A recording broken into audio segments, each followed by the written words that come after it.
antes, meu amado, da tua morte, ele deixou instruções para a sua igreja. E a instrução que ele deixou é o seguinte: no dia, meu amado, da Páscoa, ele celebra a primeira ceia com a igreja. E ele fala o seguinte: fazer isto em memória de mim. Jesus deixou um memorial para a igreja. Que memorial é esse? É algo que ele pediu para que você e eu viéssemos a fazer de tempos em tempos para lembrarmos o sacrifício dele. Esses elementos, irmão, que aqui estão, o pão e o cálice, tem um significado bíblico. O pão representa o corpo de Cristo, que foi entregue por cada um de nós na cruz do Calvário.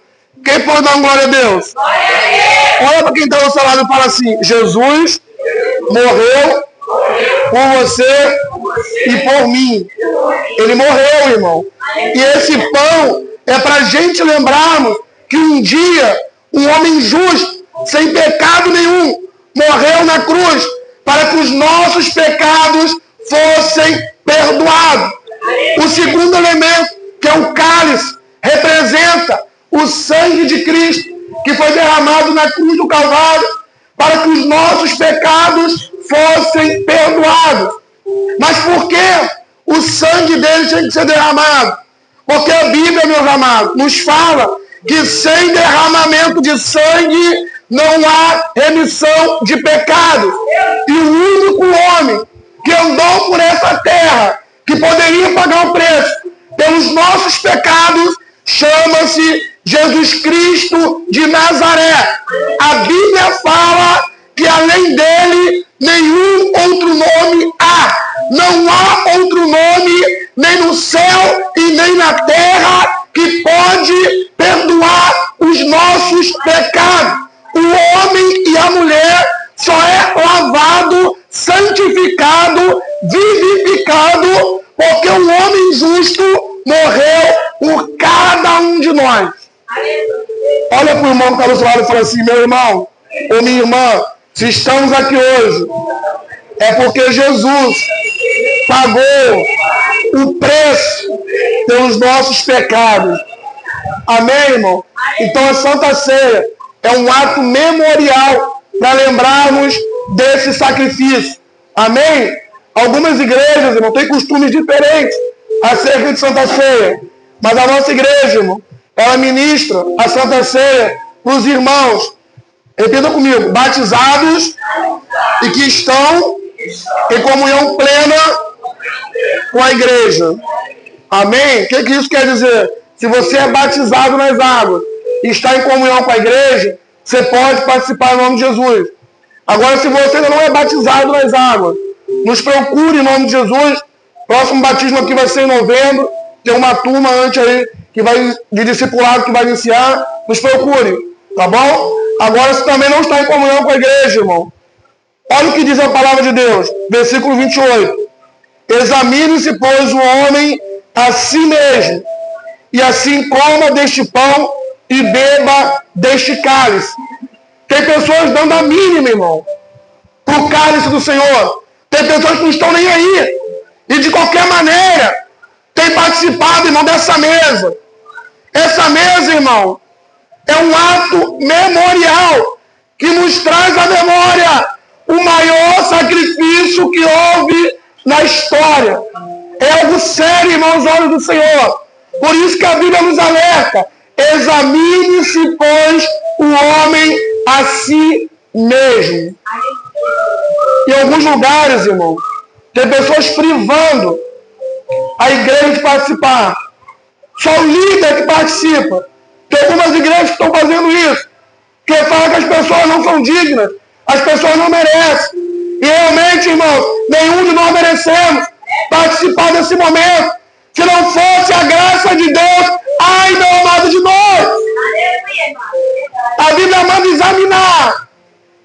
Mas depois de examinar, olha o que ela diz: coma deste pão e beba deste cálice. O que isso quer dizer, pastor? Se tiver que pedir perdão a Deus, peça perdão agora. Não seja leviano, meu amado, fala com Deus. Não lance mão nem no pão, nem no cálice do Senhor de qualquer maneira. Porque olha o que a Bíblia fala. Porque o que come e bebe indignamente, come e bebe para sua própria condenação, não discernindo o corpo do Senhor. Isso aqui é muito além, meu amado, de um pão.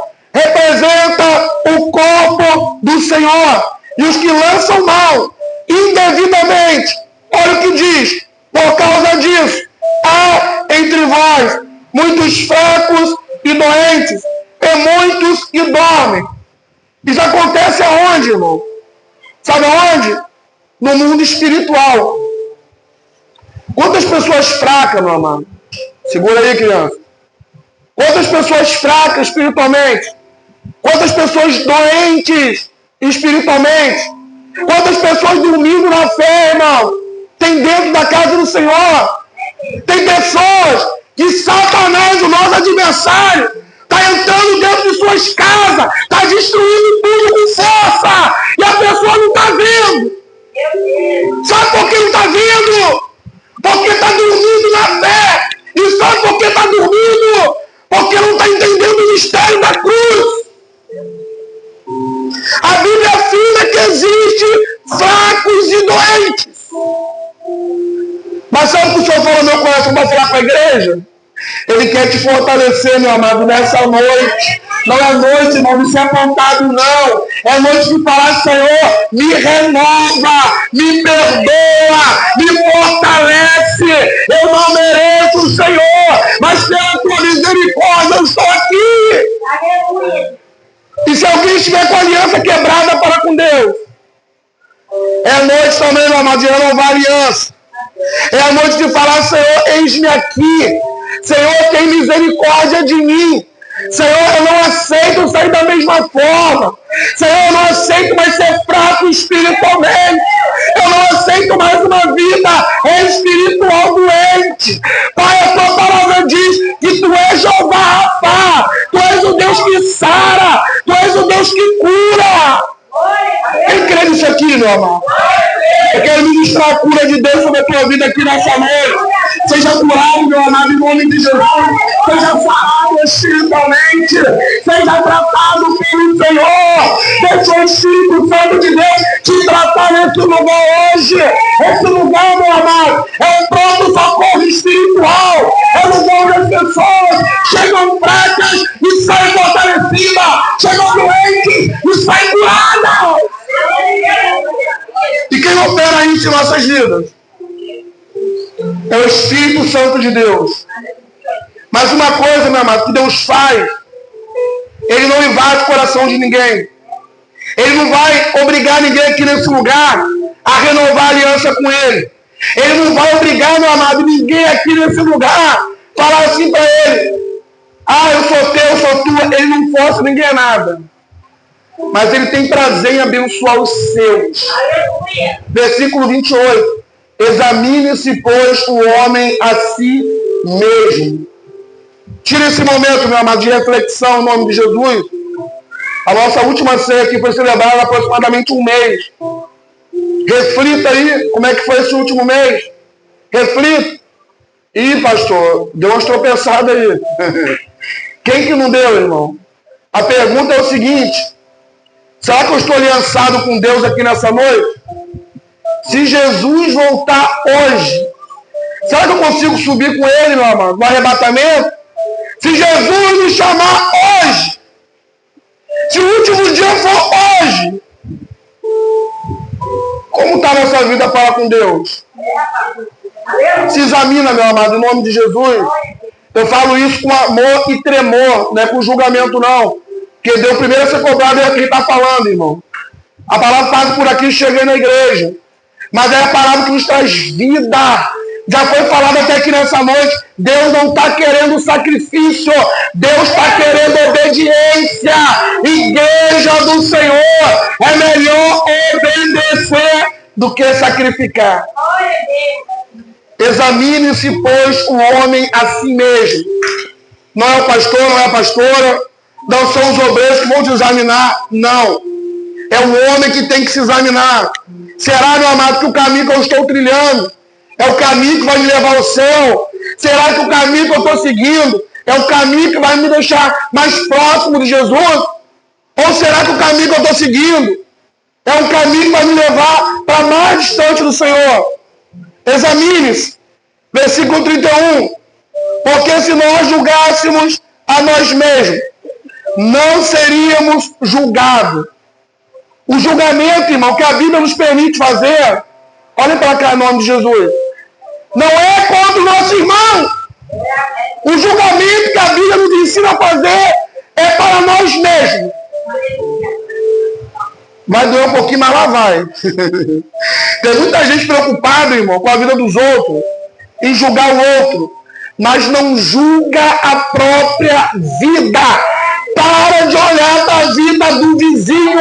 Olha, meu amado, para dentro de si. Peça perdão a Deus por si. Porque a salvação é individual. Salvação individual, irmão. Se a esposa não quiser, o marido vai. Se o marido não quiser, a esposa vai. Se os pais não quiserem, vai os filhos. Se os filhos não quiserem, vão os pais. Mas a salvação é individual. Será que estamos julgando a nós mesmos aqui, irmão? Nós mesmos somos nós próprios. Amém? Vou confessar com os irmãos aqui. Eu olho, irmão, as mensagens que a gente prega, que são gravadas. Eu assisto. Eu reflito ali o que eu estou falando, irmão. Será que é aquilo mesmo? E cada dia que a gente vai tentando aperfeiçoar, melhorar. Mas não é por causa do homem, não. É por causa de Deus. Porque o nosso Deus, ele quer o melhor de mim, o melhor de você. É para a gente se julgar, irmão, naquilo que está falando. Será que eu estou vivendo aquilo que eu estou pregando aqui no altar? Será, meu amado, que eu estou vivendo aquilo que eu falo no microfone? Será que eu tenho agradado ao Senhor com o meu comportamento, com o meu testemunho de vida? É o que a Bíblia está falando comigo e com você. Julgue a si mesmo. Porque se nós julgarmos a nós mesmos, não seremos julgados. E eu pergunto para os irmãos, se nós formos julgar, irmão, mas se o que tiver em pauta no julgamento formos nós mesmos, qual será a nossa sentença? Será que é pesada? Ou será que ela é branda? Quem está entendendo, irmão? Tem gente que quando o julgamento é do outro, desce o sarrafo. Agora imagine você naquele lugar. E é onde nós estamos, irmão. A Bíblia fala que Satanás, todo dia, ele vai diante do Senhor e pede ao Senhor nossa vida. Cada vez que tropeçamos ou fazemos algo que não agrada a Deus, Satanás pede a nossa alma. Isso é bíblico. E sabe por que não morremos ainda? Ou não perecemos? É porque Jesus de Nazaré pagou o preço por esse sacrifício.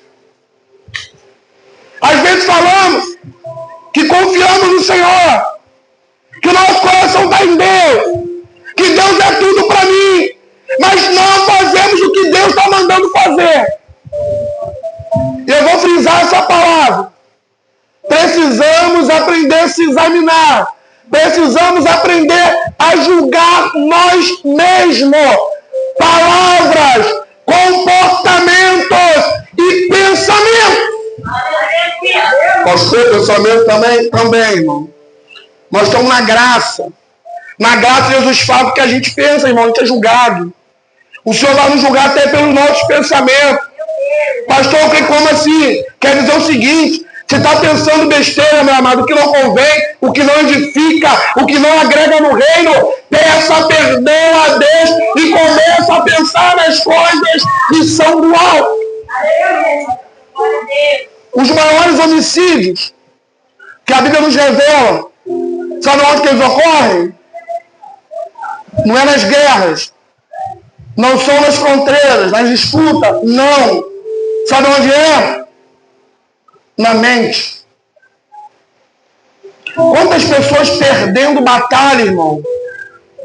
Porque está perdendo, está sendo bombardeado por flecha, por gado inflamado. E o pensamento está longe das coisas de Deus. Quantas pessoas, se dependessem do nosso pensamento, talvez já estariam mortas há muito tempo. Olha para o irmão que está no seu lado e fala assim: meu irmão, minha irmã, pensa nas coisas do alto. Quem está entendendo aqui, irmão? 32. Mas quando somos julgados, somos repreendidos pelo Senhor, para não sermos condenados com o mundo. O que isso quer dizer, meu amado? Quer dizer o seguinte, que o Senhor, irmão, quando Ele nos julga, não é para a nossa condenação. Não. A Bíblia fala em Apocalipse capítulo 3, que Ele repreende e castiga a todos aqueles que Ele ama. O que isso quer dizer, pastor? Começa a se examinar. O Espírito Santo vai trazer à memória o que não tem agradado a Ele. E quando Ele trouxer a memória, peça perdão ao Senhor. Isso aí, meu amado, não é culpa na consciência, não. É o Espírito Santo que a Bíblia nos afirma, que convence o homem do pecado e do juízo. E por que isso acontece? Como diz a palavra de Deus, para não sermos condenados com o mundo. Ele não está falando com o mundo, está falando com a igreja. O que isso quer dizer? Se não tem, meu amado, correção. Tem gente que não gosta, mas lá vai, irmão. A Bíblia é categórica. Para não sermos condenados com o mundo. O que isso quer dizer? Que o cristão, a mulher de Deus, o homem de Deus, que não anda do jeito que Deus está mandando andar, se não tiver conserto, vai ser condenado com Deus. Se não tiver conserto. Mas se eu receber o que o Espírito Santo de Deus tem falado comigo e falado com os irmãos, e falar: Senhor, eis-me aqui, me perdoa, me lava, me cura, me santifica, me transforma. Tem bênçãos preparadas para nossas vidas. Quem quer ser transformado pelo Senhor aqui, irmão? O pessoal às vezes tem um medo de falar: Senhor, eu preciso. Vou me julgar, pastor. Já estou 500 anos na igreja. Se eu falar que eu preciso recomeçar, vão falar que está de engano na igreja. Irmão, larga o homem para lá, irmão. Aleluia. O conselho que eu dou para os irmãos é: largue o homem, o julgamento do homem para lá. Se eu começar a servir a Deus preocupado com o que vão pensar de mim, eu não vou fazer o que eu tenho que fazer. Vou repetir: Deus não quer sacrifício. Deus quer de mim, de você, obediência. Faça, meu amado, o que Deus tem mandado fazer. Porque quando Ele manda, a gente obedece. Ele honra e Ele garante. Aqui está falando de uma correção, a igreja de Coríntios. E aqui, meu amado, no final, ele fala o seguinte, 33. Pois, meus irmãos, quando vos ajuntais para comer, esperais uns pelos outros. O que ele está dizendo aqui, irmão? Todos são importantes para Deus. Olha para o irmão que está do seu lado e fala assim: meu irmão, minha irmã, você é importante no reino, para Deus. Eita, Jesus, talvez você não vai entender o que eu vou falar aqui não, tá? Mas fala para as pessoas do seu lado: você é importante para mim. Eita, Jesus da glória. Será que você consegue falar isso para o irmão que está do seu lado? Pastor, mas eu não tenho nem ligação, não tenho nem vínculo. Mas a Bíblia fala, irmão, que nós somos um corpo ligado, aonde um, meu amado, depende do outro. Ninguém vai para o céu sozinho, ninguém vai ser arrebatado sozinho. Não! Jesus, quando vier para levar, Ele vai levar a igreja. E a igreja, meu amado, é um corpo. E esse corpo é formado por muitos membros. E todos são importantes na obra. O pastor não é mais importante, meu amado, que as missionárias, que os diáconos, que os irmãos. Não. Para Deus todos são iguais. O único que é maior no reino, sabe quem se chama? Jesus Cristo de Nazaré. Amém, meu amado? Quem está entendendo essa palavra aí? Já vou avançar para você. Hoje aqui fizer uma integração, amém? já por conta aí do horário também. Mas a ceia, meu amado, também está relacionada à comunhão. Esse texto a qual estamos lendo. A palavra ceia, no original, quer dizer koinonia. E koinonia, meu amado, quer dizer comunhão. Quando falamos de ceia na igreja, essa comunhão, meu irmão, ela se estende tanto a Deus quanto os nossos irmãos. O que isso quer dizer? Que eu preciso, irmão, estar em comunhão. Lá vai. Repita comigo, com Deus e com meus irmãos. Quem entende isso aqui, irmão? Vamos lá. Se eu tiver brigado com meu irmão e Jesus voltar, como é que fica isso aí, irmão? Tô de mal. Não vou dar nem mais a paz do Senhor. Para aquele irmão, para aquela irmã. Vou dar a paz do Senhor, não. Só Deus sabe o que fizeram comigo esse mês aí. Aí chega na Santa Ceia, paz do Senhor. Não vou dar a paz do Senhor. E se Jesus voltar, meu amado? Como é que fica esse negócio aí, irmão? É melhor agradar quem? A Deus ou aos homens? A Deus. Amém? Glória a Deus, irmão. Até onde eu sei, todos aqui se entendem, todos são bênçãos. É igual a família. A família, de vez em quando, o irmão dá um beliscãozinho no outro, para depois dar todo mundo abraçado junto na mesa. Não é verdade? Compartilhando o pão, seguindo. Assim é o nosso Deus, tá? Então, meu amado, nós vamos tirar um momento aqui de reflexão nesse momento, em nome de Jesus. Eu acho que estou até transmitindo essa palavra. Eu vou pedir para encerrar a transmissão online, que vai acontecer aqui agora, vai ser um momento interno, tá? Que Deus abençoe você e a tua família, em nome de Jesus, tá bom? Fica com Deus. Aqui nós vamos celebrar agora a Santa Ceia do Senhor. Deus abençoe você e a tua casa, em nome de Jesus.